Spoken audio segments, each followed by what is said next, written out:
Again, simply in the real, a conformity experiment. The results are alarming. The Ash experiment is one of psychology's oldest and most popular pieces of research. A volunteer is told that he's taking part in a visual perception test. What he doesn't know is that the other participants are actors, and he's the only person taking part in the real test, which is actually about group conformity. Please begin. The experiment you will be taking part in today involves the perception of line length.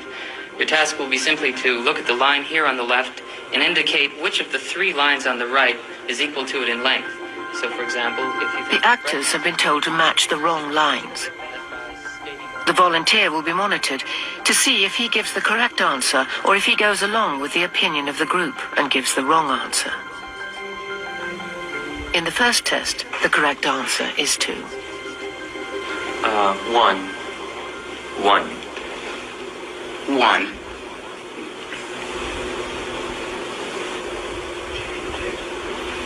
2. 1. Once again, the correct answer is 2. 3. 3. 3.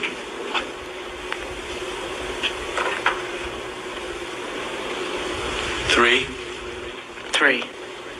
The Ash experiment has been repeated many times, and the results have been supported again and again. We will conform to the group. Again, we're very social creatures. We're very much aware of what the people around us think. We want to be liked. We don't want to be seen to rock the boat, so we will go along with the group. Even if we don't believe what people are saying, we'll still go along. 1. 1. 1. Group dynamics is one of the most powerful forces in human psychology. The mass media can be a powerful tool. Screen time, whether smartphones. It's so interesting to me that you could have that right in front of your face, and it's being said to you from a group of believers. So think about that.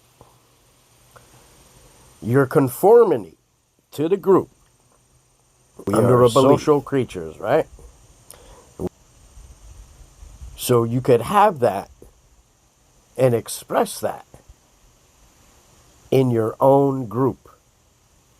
Do you understand what I'm saying? If you're a satanic leader, you could show that in your satanic video to all your group followers of your belief system. Or you could be another cult of believers. And you're literally showing them how to manipulate so easily human beings and the human mind. But yet you're not connecting the dots to the exact same thing under your belief system. So in other words, you could use television to tell a vision, right? Well, what do you think the experiments were before televisions? How do you think they ordered conformity when kings ruled? What do you think the first predictable programming could have been before the television? Could we say books, pictures, signs and symbols? It's just a question. You don't got to get all emotional and bent out of shape about it. It's just something to ponder. Right? If you could use the exact same thing as proven in the television programming in books, well, why do you not add that to the equation? Why doesn't anybody open their eyes to see it in their own group? It's called tribalism. So, that video was a religious group depicting that Satanism has grown through television. Well, couldn't the Satanist therefore say the same thing about that religious group through books? Now, if you want to get even deeper, let's look at the language, the etymology of language and where it comes from, where it's derived from, what period in time, what conscious brains were alive during that time. You have to be able to equate and understand that, like when we created electricity and you built a home with this new technology, electricity and bare wires, they didn't learn that we had to cover the wires with insulation, plastic coating, until after houses burnt down and too many things were plugged into one thin wire. That didn't just automatically happen as soon as they discovered electricity and started creating bare wires. No, there's a process, an evolutionary process of thinking, of evolving, of knowledge. Just like the fire. Once you can create fire, you can now melt things, cook things, burn things. They didn't just, as soon as they created fire, all of a sudden, now we know, this will happen. No, it's a process. So it's a process that you gotta always keep in the back of your mind. Asbestos. There you go. This great technology. We got people building everything with asbestos. Lo and behold, how many years later, when we evolved, we got to look under microscopes and all this other shit. We got to look inside the lungs. We discovered asbestos was bad. But we thought it was this great thing. Nuclear power. Right? You got this brilliant power source, nuclear power. But what else did it do? Oh, it created the nuclear bomb. There's a yin and a yang to everything. And you got to understand the balance. To understand the balance, you have to be able to equate the conscious mind of human beings and how evolution works. Today, if Shakespeare was alive, he would not understand a word you're saying, and you wouldn't be able to understand a word he's saying unless you read Shakespeare and you had knowledge of that time period to conceptualize how they processed their thoughts. Now, mind you, people back then, language back then, people were wiser than we are today. If you go back and read World War I, World War II letters, you could see the difference in how people spoke, the power behind the words that they were using, compared to what you see today in our text messages and emails with LOL and all that other shit. They were much brighter before they got manipulated into conformity and following their leaders. It's real simple. Just like you burned people at the stake in witches because you didn't understand them 100 years ago. And you don't see people burning them now. Why? Because we finally learned. We evolved. I don't know why it's so difficult for everybody to wrap their brain around that. So now where are we today? Well, we have CRISPR technology and mRNA that people like myself knew about far before everybody else. And now that this has been being implemented and used, gene drives in the wild, what we're going to discover in this trajectory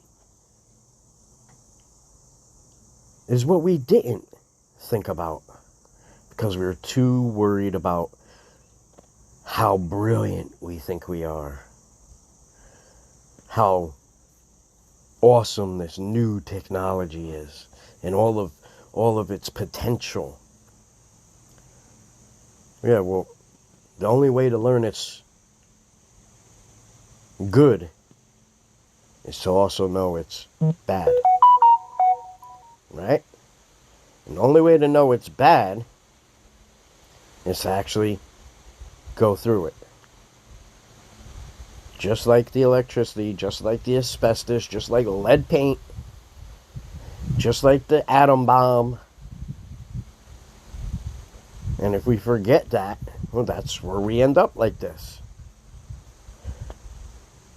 We should have never fucked with nature, with the natural order of things. Mankind should have never experimented with genes of nature in any way, shape, or form.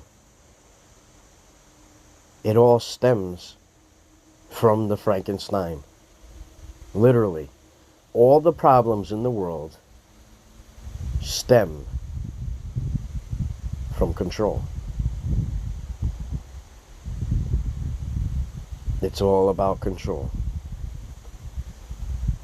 And until humans finally understand that the only thing they can control is themselves, if they learn how to properly, without manipulation,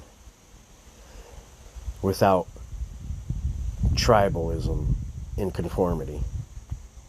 It's really not that hard to see. All you got to do is take a little time to yourself,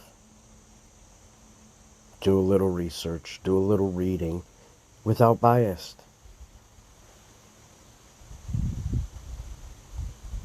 At the same time, if we didn't have these social experiments, well, then we wouldn't be able to realize or even share or know that they existed. And that's the direction we're going right now. When you can't learn freely, when you can't speak freely, when you can't share freely, the only thing that is going to be the result is authoritarianism, dictatorship, communism. Kings rule over people. Just look at the language, people. It's all you got to do. All you got to do is know etymology. A king rules. Doesn't matter who he is. Programming, television programs, and they have channels. Well, what did the witches do? They channeled their spirits.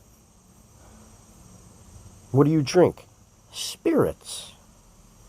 Well, why? Why do they call them that? Why were they called originally spirits? Or alcohol? Understand the language, and you'll be able to understand everything much deeper and much clearer.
Step 1, train the people only to consume. Step 2, infiltrate adults with the news. Step 3, indoctrinate the children through the schools and the music and the apps on the phones that they use. Step 4, separate the right from the left. Step 5, separate the white from the black. Step 6, separate the rich from the poor. Use religion and equality to separate them more. Step 7, fabricate a problem made a lie. Step 8, put it on the news every.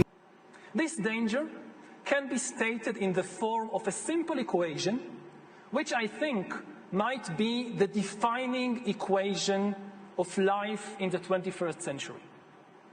B times C times D equals R, which means biological knowledge multiplied by computing power multiplied by data equals the ability to hack humans, R. If you know enough biology and you have enough computing power and data, you can hack my body and my brain and my life, and you can understand me better than I understand myself. You can know my personality type, my political views, my sexual preferences, my mental weaknesses, my deepest fears and hopes. You know more about me than I know about myself.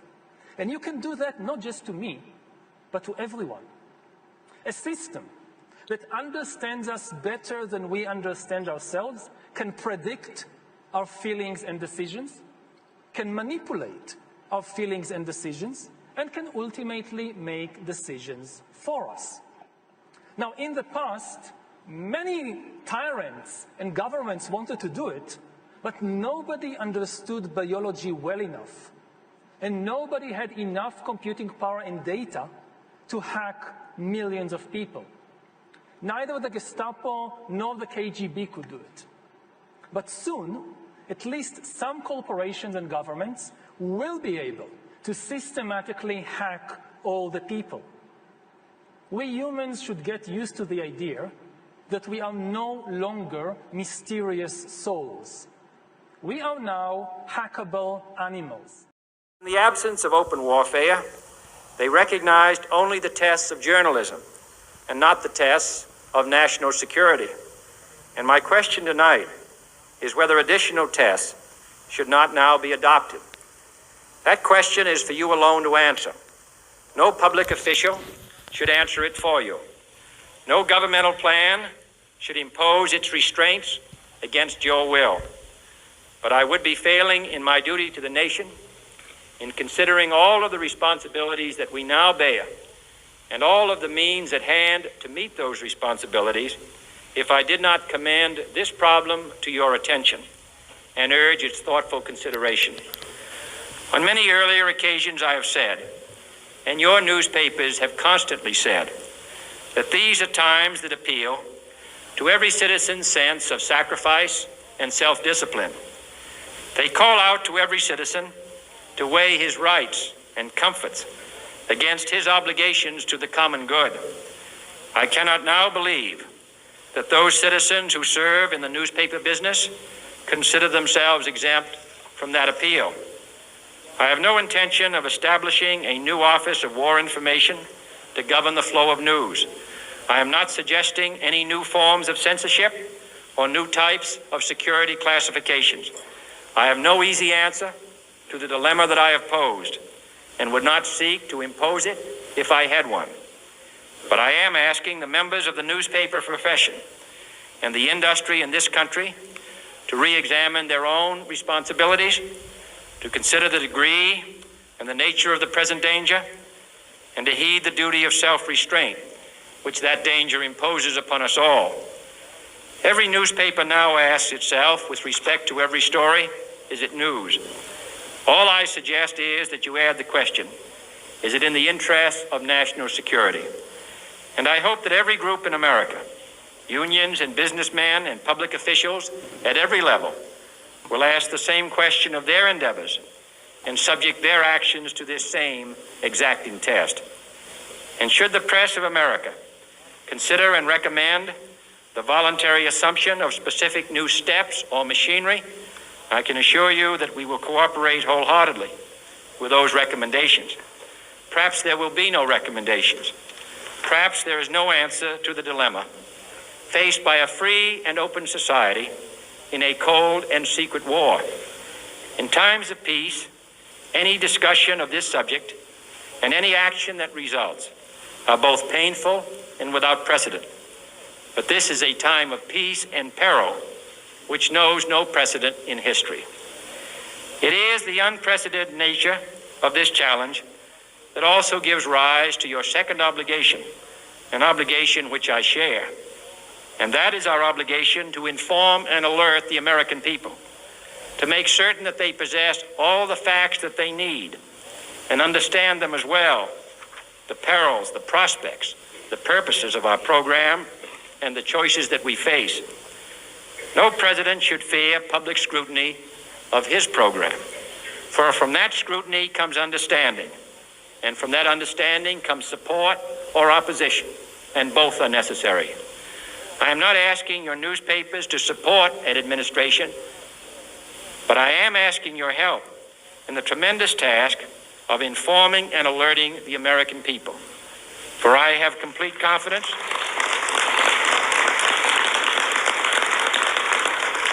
in the response and dedication of our citizens whenever they are fully informed.